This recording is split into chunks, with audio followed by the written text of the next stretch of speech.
म्हणजे काय?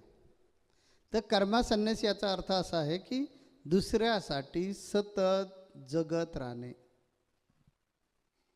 दुसऱ्यासाठी सतत करत राहणे, त्याला कर्मसन्यासी म्हणायचं.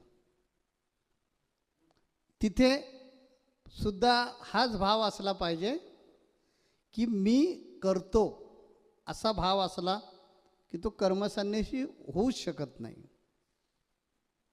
आणि कर्मयोगी म्हणजे काय? तर स्वतःसाठी सतत जगत राहणे आणि फळाची अपेक्षा न ठेवता, म्हणजे मला अमुक अमुक गोष्ट करायची आहे, मोक्ष मिळवायचा आहे, त्यामुळे माझ्यामध्ये बदल करत राहिलं पाहिजे आणि सतत रात्रंदिन करिता होईल दर्शन प्रत्यक्ष सगुण नरेंद्र म्हणे.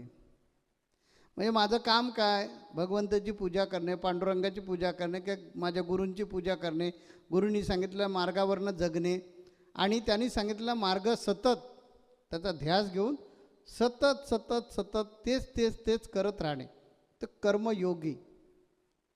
पण तो स्वतःसाठी जगत असतो. आणि कर्मसन्यासी जो आहे तो दुसऱ्यासाठी जगत असतो. एवढाच फरक आहे. दोघांमध्ये सुद्धा कर्तेपणाचा भाव कधीच नसतो.